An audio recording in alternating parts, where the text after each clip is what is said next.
कभी सोचा है कि एक पहिया जो इतना सीधा साधा दिखता है, उसको बनाने में कितनी सटीक ज्योमेट्री लगती है? अगर गणित में जरा सी भी गड़बड़ हो जाए तो क्या होगा? चलिए आज इसी बात को एक मजेदार और बहुत ही आम समस्या से समझते हैं। तो ये है टिल्लू। बेचारा बड़ा परेशान है। पूरी मेहनत से पहिए काटे एकदम गोल। उसे तो ऐसा ही लगता है, पर उसका ठेला टस से मस नहीं हो रहा। अब ये जो उसकी परेशानी है ना, बस इसी में छिपा है हमारी आज की कहानी का सबसे बड़ा राज। जरा यहाँ देखिए, फर्क एकदम साफ है ना? एक तरफ है टिल्लू का बेचारा अंदाजे से बनाया हुआ पहिया और दूसरी तरफ है एक परफेक्ट सर्कल जो मैथ्स के हिसाब से बना है। मतलब प्रॉब्लम सिर्फ दिखने की नहीं है, असली खेल तो इसके पीछे के गणित का है। और बस यहीं पर एंट्री होती है सलीम सर की। वो बताते हैं कि देखो, असली गड़बड़ शेप में नहीं बल्कि मैथ्स में है। हर गोल दिखने वाली चीज असल में एक सच्चा वृत्त या सर्कल नहीं होती।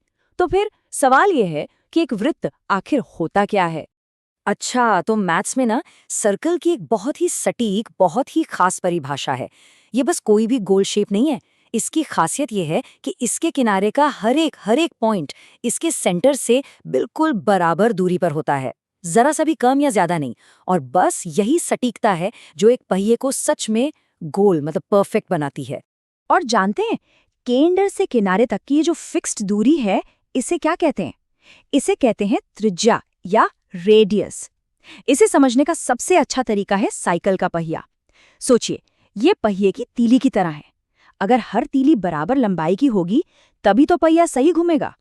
एक भी तीली मतलब किसी भी पॉइंट पर त्रिज्या जरा सी भी बदली तो पहिया डगमगाने लगेगा और सारा बैलेंस खत्म। अब एक और चीज समझते हैं। अगर हम एक सीधी लाइन खींचें जो एक किनारे से शुरू हो, बिल्कुल सेंटर से गुजरे और दूसरे किनारे को छू ले, तो उसे कहते हैं व्यास या डायामीटर। एकदम वैसे ही जैसे पिज्जा को ठीक बीच से काटा जाता है। सही कहा ना? ये असल में सर्कल की पूरी चौड़ाई होती है।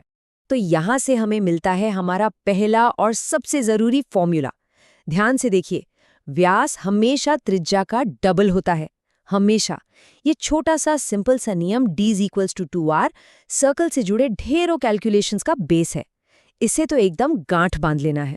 वैसे एक मजे की बात बताऊं, सारे सर्कल एक जैसे नहीं होते। कुछ होते हैं कॉन्सेंट्रिक, मतलब संकेंद्रित, जैसे डार्टबोर्ड। सबका सेंटर एक पर साइज अलग अलग।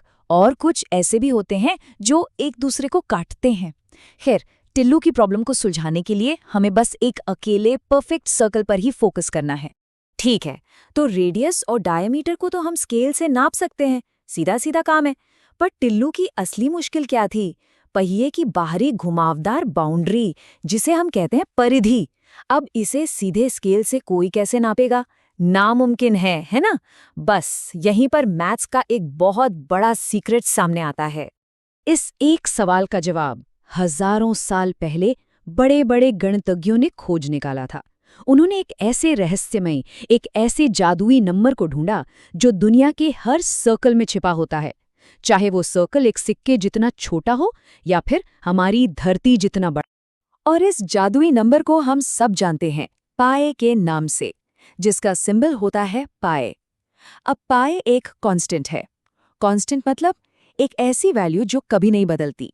इसका मतलब ये हुआ कि आप दुनिया का कोई भी कैसा भी सर्कल ले लीजिए, उसकी बाहरी बाउंड्री यानी परिधि को उसकी चौड़ाई यानी डायमीटर से डिवाइड कीजिए और जवाब हमेशा हमेशा 3.14159 ही आएगा। कमाल है ना? यही है वो असासी फॉर्मूला जो पाई को डिफाइन करता है। ये एक यूनिवर्सल नियम है, ब्रह्मांड के हर सर्कल के लिए सच है। और ये हमें दिखाता है कि कैसे एक सिंपल सा रेशियो एक इतनी बड़ी प्रॉब्लम को चुटकियों में सुलझा सकता है। तो सवाल ये है कि टिल्लू अपनी परिधि को नापेगा कैसे? यही तो पाई काम आएगा। देखिए कितना आसान है। हम शुरू करते हैं पाई की परिभाषा से, जो है pi is equal to c upon d. अब अगर हमें परिधि यानी सी का पता लगाना है तो हम इस फॉर्मूले को थोड़ा सा घुमा देते हैं और हमें मिलता है C is equal to pi into D. और हम ये तो जानते हैं कि डायमीटर मतलब डी रेडियस का डबल होता है ना, तो बस डी की जगह 2r रख दीजिए और फाइनल फॉर्मूला तैयार। सी इज इक्वल टू 2πr।